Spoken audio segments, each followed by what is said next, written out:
प्यारे बच्चों, कैसे हैं आप सभी। आशा करते हैं कि आप सभी स्वस्थ और तंदुरुस्त होंगे और पूरी ईमानदारी से अपनी तैयारी कर रहे होंगे। मैं नेहा स्वागत करती हूँ आप सभी का आपके अपने परिवार में। साथियों, जैसा कि आप लोगों को पता है कि हम लोग रीजनिंग की क्लास कर रहे हैं। 49,568 वैकेंसी में जो भी आपका रीजनिंग का पेपर आया था, 27 जनवरी 2019 की फर्स्ट शिफ्ट का जो पेपर था वो हम लोग सॉल्व कर रहे हैं।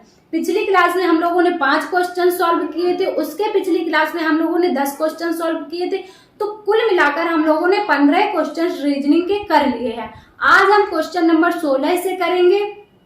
तो आप लोग तैयार है ना रीजनिंग के क्वेश्चंस करने के लिए। आप लोगों ने अभी तक बहुत ही अच्छा रिस्पांस किया है कि आप लोगों के ज्यादा से ज्यादा क्वेश्चंस आप रीजनिंग के बना पा रहे हैं। बस आप लोगों को क्या करना है कि प्रैक्टिस करते रहना है। जितनी ज्यादा प्रैक्टिस होगी उतनी जल्दी आप क्वेश्चन सॉल्व कर पाओगे। होता क्या है कि जब हम लोग एग्जाम हॉल में बैठे होते हैं ना, तो थोड़ा तो एग्जाम का प्रेशर रहता है और थोड़ा सा प्रेशर रहता है कि कहीं टाइम ना खत्म हो जाए। टाइम खत्म होने से पहले कहीं हमारा क्वेश्चन ना छूट जाए। तो इसलिए आप लोग प्रैक्टिस करते रहिए ताकि आपके टाइम के अंदर ही आप रीजनिंग और मैथ, बाकी हिंदी जीएस में इतना टाइम नहीं लगता है, सबसे ज्यादा टाइम टेकिंग होता है आपका रीजनिंग और मैथ। तो आप इतनी प्रैक्टिस कर लीजिए कि जब आप को एग्जाम में बैठे ना तो आपका टाइम कम ना पड़े, टाइम के अंदर ही आपका पेपर सॉल्व हो जाए। आज का हम लोग देखेंगे 16वां क्वेश्चन, है ना। तो देखेंगे 16वां क्वेश्चन। देखिए इतना बड़ा क्वेश्चन है, आपको क्वेश्चन देख के बिल्कुल भी घबराना नहीं है। बस आपको पहले भी बताया कि सबसे पहले आपको क्वेश्चन को पढ़ना है। Be carefully read the question. सबसे पहले आपको क्वेश्चन को बहुत ध्यान से पढ़ना है, समझना है, उसके बाद ही आपको आंसर करना है। तो देखिए क्या कह रहा है आपका 16वां जो क्वेश्चन था, ये था आपका कथन निष्कर्ष से। आप लोग इसको ध्यान से पढ़ेंगे, उसके बाद इसका आंसर करेंगे। देखिए क्या कह रहा है आपका क्वेश्चन, इस तरह से होता है कथन निष्कर्ष का क्वेश्चन। आप लोग घबराएंगे बिल्कुल नहीं, बड़ा है। देखिए क्या कह रहा है, प्रश्न में एक कथन और उसके बाद, क्या एक कथन है और उसके बाद तर्क दिए गए हैं, है ना। एक कथन उसके बाद तर्क फर्स्ट और तर्क सेकंड दिया गया है। आपको इस कथन को सत्य मानना है। जो भी कथन दिया है उसको बिल्कुल सत्य मानना है कि हाँ भाई इसने अगर कह दिया है ये आम नहीं अमरूद है, तो हाँ भाई अमरूद है। क्लियर, इसका कहने का मतलब ये है कथन को सत्य मानना है, भले ही यह आमतौर पर ज्ञात तथ्यों से अलग प्रतीत होता है, अलग प्रतीत होता है। भले ही यह जो दुनियादारी है उससे अलग प्रतीत होता हो, लेकिन आपको जो कथन में दे दिया है वही आपको सत्य मानना है ना। अलग प्रतीत होता है, आपको यह ज्ञात करना है, बोल रहा है आपको यह ज्ञात करना है कि दिए गए तर्कों में से कौन सा तर्क, जो आपके तर्क दिए गए हैं उनमें से कौन सा तर्क यदि कोई है, कहने का मतलब यदि कोई तर्क है तो दिए गए कथन का अनुसरण करता है। दिए गए तर्कों में से कौन सा तर्क दिए गए कथन का अनुसरण करता है। अब कथन को ध्यान से पढ़ेंगे कि ये क्या कह रहा है। ये है आपका कथन।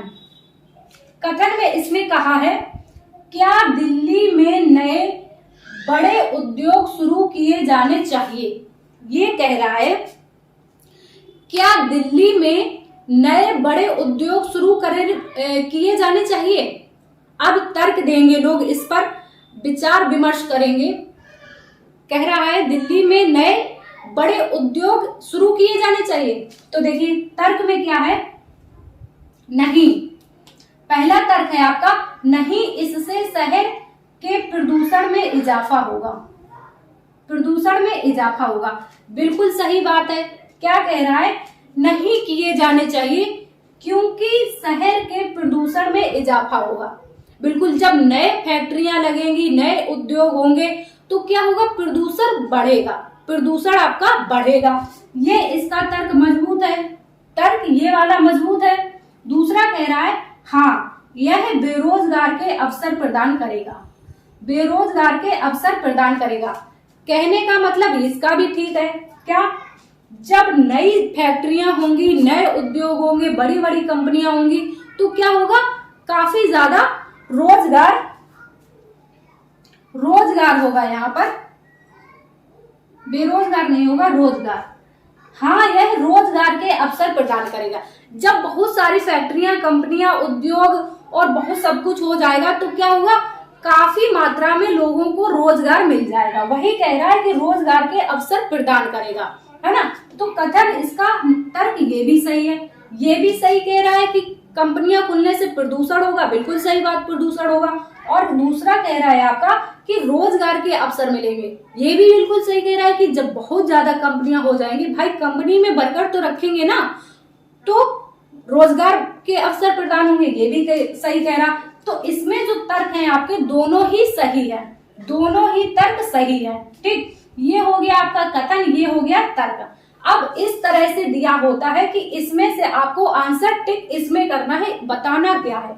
इसमें क्या देगा आपको, ये है आपके ऑप्शन ए में बताया है केवल तर्क एक मजबूत है। अगर आपका केवल एक होता, दूसरा गलत होता, तो आप इस पे टिक कर देते, है ना। दूसरा बोला है इसने केवल तर्क दो मजबूत है, केवल दो होता तो दो बता देते। तीसरा बोला है तर्क फर्स्ट और सेकंड दोनों मजबूत है, तो आपके जो तर्क दोनों ही मजबूत हैं। क्या? दोनों ही तर्क इसमें सही बताए हैं कि हाँ भाई प्रदूषण भी होगा, कंपनियां आएंगी, उद्योग आएंगे, और हाँ भाई रोजगार की अवसर भी प्रदान होंगे। तो तर्क इसमें दोनों ही आपके मजबूत हैं। और डी होता है आपका ना तो फर्स्ट और ना ही सेकंड। अगर ये दोनों गलत होते तब आप इस पे टिक कर देते। समझ गए इस क्वेश्चन को अच्छे से? इस क्वेश्चन को आप अच्छे से समझ गए होंगे। यहाँ पर इतना ही, बाकी जब हम लोग इसका टॉपिक पढ़ेंगे तब बहुत अच्छे से आपको समझ में आ जाएगा, है ना। इसके बाद क्वेश्चन नंबर 17 भी आपका कथन और निष्कर्ष का था। क्वेश्चन नंबर 17 भी आपका कथन और निष्कर्ष का ही था। क्या इसका कथन क्या था, देखिए आप। कथन था कोई देश इन दिनों पूरी तरह से आत्मनिर्भर नहीं है। कथन था कोई देश इन दिनों पूरी तरह से आत्मनिर्भर नहीं है। ठीक, अब इसके तर्क क्या थे, तर्क देख लेंगे। कहा है इसने उन सभी बातों को विकसित करना और उत्पादन करना असंभव है। क्या? उन सभी बातों को विकसित करना और उत्पादन करना असंभव है। असंभव, जहां पर आपका असंभव आ जाए वहां पर ये क्या होता है, गलत। क्या? गलत। जहां पर भी आपका असंभव लगा हो जाए, असंभव आ जाए, वहां पर आपका तर्क गलत हो जाएगा, इतना समझ लीजिए। ठीक, जिनकी देश को आवश्यकता होती है बोल रहा। अगला तर्क बोल रहा है आमतौर पर देशवासी आलसी हो गए हैं। अब देखिए कथन में तो कहीं इसने आलसी या फिर फुर्ती वाला ऐसा कोई शब्द दिया नहीं है कि आमतौर पर देशवासी आलसी हो गए। इसका कोई भी यहाँ पर मतलब नहीं है आलसी शब्द का, तो ये भी आपका गलत हो जाएगा तर्क, ये भी गलत हो जाएगा तर्क। फर्स्ट और सेकंड दोनों ही गलत हो जाएंगे आपके, है ना। तो देख लीजिए इसमें तर्क पहला मजबूत है नहीं, तर्क दूसरा भी नहीं मजबूत, तर्क दोनों भी नहीं मजबूत, तो इसका क्या हो जाएगा, डी। क्या? ना तो एक और ना ही दो, तर्क दोनों ही आपके गलत है, कोई भी मजबूत नहीं है। ठीक, ये आपको समझ में आ गया। इसके बाद 18वां क्वेश्चन है आपका। देखिए क्वेश्चन 18वां भी आपका इसी तरह से, बस थोड़ा सा अंतर है, बिल्कुल थोड़ा सा अंतर है। उसमें एक कथन होता था, दो निष्कर्ष होते थे, लेकिन इसमें क्या है, देखिए इसमें दो कथन है और तीन निष्कर्ष हैं। कितने? दो कथन है और तीन निष्कर्ष हैं। बस इतना सा छोटा सा अंतर है, ज्यादा अंतर नहीं है। ठीक है, आप बिल्कुल भी परेशान नहीं होंगे। जैसे वो वाले क्वेश्चन हुए उसी तरह से ये भी है ना, वही है। बाकी सत्य मानना है, भले ही अलग प्रतीत होता हो। तो देख लीजिए क्या कह रहा है आपका कथन। पहला कह रहा है आपका कई व्यावसायिक कार्यालय में 2 से 8 मंजिल वाले भवन स्थित हैं। क्वेश्चन है आपका कई व्यावसायिक कार्यालय 2 से 8 मंजिल वाले भवनों में स्थित है। मतलब कोई एक ऑफिस है, कार्यालय है जो आपका दूसरी मंजिल से लेके 8वीं मंजिल तक स्थित है। क्लियर? पहला कथन। दूसरा कह रहा है यदि किसी भवन में तीसरी मंजिल है तो इसमें लिफ्ट है। यदि किसी भवन में तीसरी मंजिल है तो उसमें आपकी लिफ्ट है, ये कथन कह रहा है। क्लियर? कथन को बहुत अच्छे से पढ़ना है, बहुत अच्छे से समझना है, उसके बाद ही आप निष्कर्ष निकाल पाओगे, है ना। तो ये हो गया आपका कथन। कोई एक आपका ऑफिस है, कार्यालय है, जिसके भवन दूसरी मंजिल से लेके 8वीं मंजिल तक है ना। और दूसरा कथन कह रहा है किसी भवन में तीसरी मंजिल है तो उसमें आपका लिफ्ट है। ठीक, ये तो हो गए आपके कथन। अब निष्कर्ष क्या है आपका? देखिए, पहला निष्कर्ष है सभी मंजिल पर लिफ्टों द्वारा पहुंचा जा सकता है। क्या आपको सभी मंजिल तक लिफ्टों द्वारा पहुंचा जा सकता है? कह रहा है पहले से ही कि 2 से 8 मंजिल वाले भवनों में स्थित है, तो इसमें और यहाँ पर दिया है तीसरी मंजिल में लिफ्ट पहुंचा जा सकता है। भवन में तीसरी मंजिल है तो लिफ्ट द्वारा पहुंचा जा सकता है। देखिए, तो आपका ये कह रहा है सभी मंजिलों पर लिफ्टों द्वारा पहुंचा जाता, बिल्कुल गलत कह रहा है। कैसे? ये निष्कर्ष आपका गलत हो गया। कैसे? सभी मंजिलों में, ये बोल रहा है सभी मंजिलों में, जबकि आपको पहली और दूसरी मंजिल के लिए लिफ्ट नहीं है। कथन में साफ साफ कह दिया है पहली और दूसरी मंजिल के लिए लिफ्ट नहीं है ना। तो ये आपका गलत। इसके बाद केवल तीसरी मंजिल के ऊपर वाली मंजिल में लिफ्ट है। कह रहा है केवल तीसरी मंजिल के ऊपर वाली मंजिल में, कह रहा है तीसरी मंजिल के ऊपर वाली मंजिल में। ऐसा भी नहीं है 3 मंजिल है तो इसमें लिफ्ट। इसके कहने का मतलब है 3 मंजिल है तब भी लिफ्ट में पहुंचा जा सकता। तो कह रहा है केवल तीसरी मंजिल के ऊपर, ऐसा नहीं है, दूसरी और तीसरी मंजिल में भी लिफ्ट से पहुंचा जा सकता है। तो ये गलत है ना।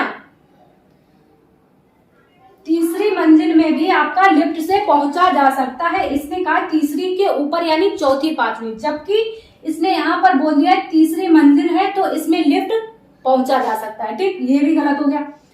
तीसरा है आपका 7वीं मंजिल में लिफ्ट है, ये आपका सही है।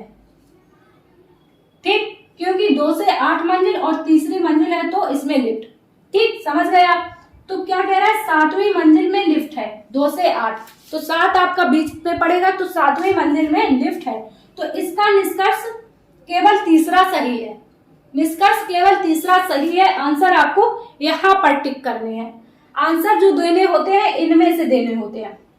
अब ये कैसे होते हैं? केवल निष्कर्ष 1 अनुसरण करता है, केवल 2 अनुसरण करता है, केवल 3 अनुसरण करता है, या फिर तीनों अनुसरण करते हैं, या फिर 1 और 2 अनुसरण करता है। इसके और भी ऑप्शन हो सकते हैं कि पहला और दूसरा अनुसरण करता है, या फिर पहला और तीसरा अनुसरण करता है, या फिर दूसरा और तीसरा अनुसरण करता है। इस तरह से इसके कई ऑप्शंस बन सकते हैं। तो इसमें आपका जो है तीसरा, केवल तीसरा अनुसरण करता है। कौन सा सही हो जाएगा? Option number C. क्लियर? ये क्वेश्चन आप समझ गए होंगे अच्छे से। ठीक, इसको अगर एक बार में नहीं समझ में आया तो आप 2 से 3 बार वीडियो को देख लेंगे तो आपको क्लियर ये समझ में आ जाएगा। ठीक, इसके बाद क्वेश्चन नंबर 19 है आपका। हाँ, ये क्वेश्चन देख के बहुत सुकून मिल रहा होगा ना। बड़े बड़े क्वेश्चन खत्म हो गए, छोटे छोटे क्वेश्चन आ गए, है ना। कोई बात नहीं, सभी टाइप के क्वेश्चन आएंगे आपको और सारे ही नंबर दिला के जाएंगे। क्वेश्चन छोटा हो या बड़ा हो, एक क्वेश्चन आपके 2 नंबर का है। तो आप कोशिश कीजिए क्वेश्चन कैसा भी हो आपको सॉल्व करना है। छोटा हो या बड़ा, हल्की हो या भारी, 5 रुपए सवारी, है ना। क्वेश्चन छोटा हो या बड़ा हो, 2 नंबर पक्के आपके, है ना। तो क्वेश्चन को छोटे बड़े के साइज में मत देखिए, क्वेश्चन को क्वेश्चन के रूप में देखिए, है ना। तो आपके बड़े भी क्वेश्चन आएंगे, छोटे भी क्वेश्चन आएंगे, लेकिन आपको टेंशन नहीं लेना है। आपको बड़े क्वेश्चन का भी आंसर मिलेगा और छोटे क्वेश्चन का भी आंसर मिलेगा। देख लीजिए क्वेश्चन नंबर 19 आपका क्या कह रहा है। स्पेलिंग दी है आपको, ये शब्द दिया है एक, बताया है शब्द के अक्षरों द्वारा कौन से शब्द का गठन नहीं किया जा सकता। इसका ये अर्थ होता है कि जो ये इसने शब्द दिए हैं, ये जो शब्द दिए हैं, इनके प्रयोग करने पर आपका कौन सा शब्द नहीं बन सकता। या फिर इसी में क्वेश्चन ऐसा भी पूछ लिया जाता है कि इनके प्रयोग से चार ऑप्शंस में से कौन सा शब्द बन सकता है। इसका दोनों तरफ से पूछ लेता है कि इसके प्रयोग से कौन सा शब्द नहीं बनाया जा सकता या फिर कौन सा शब्द बनाया जा सकता। अभी फिलहाल इसने पूछा है कि कौन सा नहीं बनाया जा सकता। तो देख लीजिए, स्पेलिंग आपको देखनी होती है। जो ये स्पेलिंग लिखी है क्या इसमें है, तो अगर ये वाली स्पेलिंग इसमें मिल जाएगी तो मतलब ये शब्द बन सकता है। ठीक, बस इसका इतना ही देखना होता है।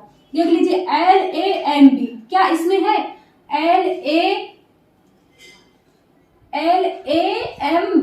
एम नहीं है, यहाँ पर एन है आपका। क्या है? एन। क्या है? LANB। ठीक, ये आपका बनाया जा सकता। दूसरा है आपका BOUT, यानी कि यू नहीं है इसमें, आपका ये शब्द नहीं है, तो यही आपका आंसर हो जाएगा। ये वाला नहीं बनाया जा सकता। इसका जो आंसर था आपका ये वाला, कि ये वाला शब्द नहीं बनाया जा सकता। बाकी देख लेंगे BOAT, ये भी बनाया जा सकता। MOAN, एम नहीं है, ये आपका एन है ना। NOAN, NOAN, है ना। क्या है? NOAN, यानी कि ये भी शब्द आपका बनाया जा सकता है। तो इसका आंसर ये वाला सही। क्लियर, समझ गए होंगे। ये वाला थोड़ा इजी रहता है, नॉर्मल कर लेते हैं सब लोग। अगला क्वेश्चन है आपका, दिए गए विकल्पों में से संबंधित संख्या चुनें। दिए गए विकल्पों में से संबंधित संख्या चुनें। इसके ऑप्शन नहीं लिखे हैं, ऑप्शन हम आपको लिख देते हैं। 6 है आपका, ऑप्शन नंबर 1 है 6, 8 है आपका, ऑप्शन नंबर बी है आपका 8, ऑप्शन नंबर सी है आपका 10, ऑप्शन नंबर डी है आपका 11, है ना। ये है आपके ऑप्शन 6, 8, 10, 11।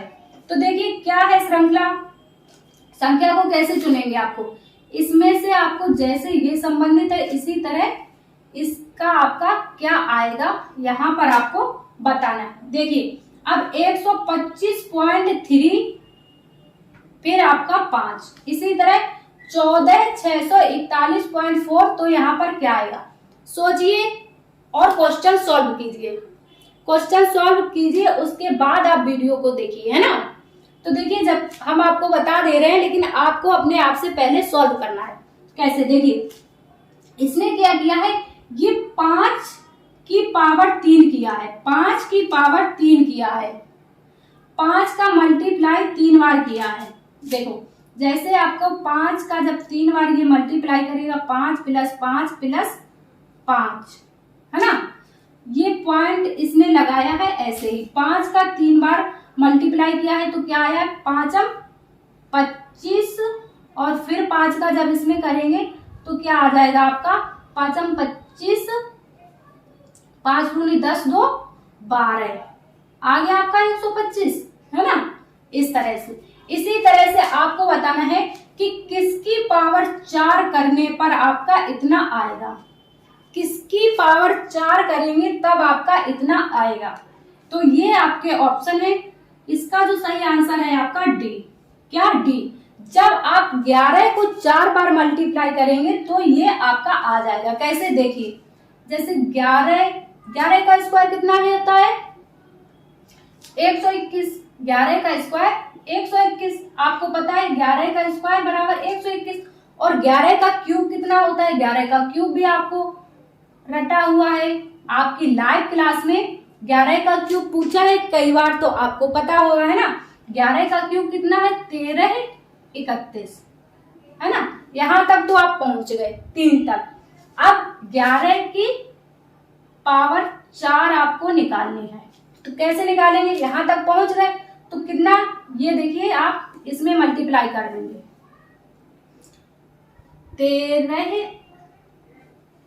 13 31 में 11 का मल्टीप्लाई कर देंगे, है ना। 11 एकम 11 हासिल 1 आ जाएगा आपका, 11 तिया 33 हासिल 3 हो जाएगा, है ना। 11 तिया 33, 3 36, हासिल, फिर 3 हो जाएगा 11, एकम 11 3 14। कितना आएगा आपका? नहीं, 11 3 33, हासिल 1 था तो आपका कितना होगा? 34 है ना, इस तरह से। तो कितना आ जाएगा आंसर आपका? 14 61। कितना? 14 641 है ना, 14 641। तो इसका जो सही आंसर हो जाएगा आपका ऑप्शन नंबर डी। ठीक, तो ये हो गए क्वेश्चन आपके सॉल्व। आज की क्लास में आपको बड़े बड़े क्वेश्चन मिले, बट कोई बात नहीं, छोटे बड़े क्वेश्चन आपके आते रहेंगे। इन क्वेश्चनों से आपको घबराना बिल्कुल नहीं है ना। उम्मीद करते हैं कि ये सेशन आपको पसंद आ रहा होगा, क्वेश्चन आप सॉल्व कर पा रहे होंगे, आपको ऐसा लगने लगा होगा कि हाँ हमसे क्वेश्चन हो रहे हैं, हाँ अब तो हम भी वर्दी ले सकते हैं, आपको ऐसा अब फील होने लगा होगा, है ना। तो साथियों, सेशन आपको कैसा लग रहा है आप लोग एक बार कमेंट्स में जरूर बताइएगा। और यदि आपको क्लास पसंद आ रही है तो क्लास को ज्यादा से ज्यादा लाइक और शेयर कीजिए, ताकि और भी बच्चों तक क्लासें पहुंच सके। मिलते हैं आप सभी से अगली क्लास में, जब तक के लिए स्वस्थ रहिए, मस्त रहिए और अपनी तैयारी करते रहिए और चैनल को सब्सक्राइब कर लीजिए। जय हिंद साथियों।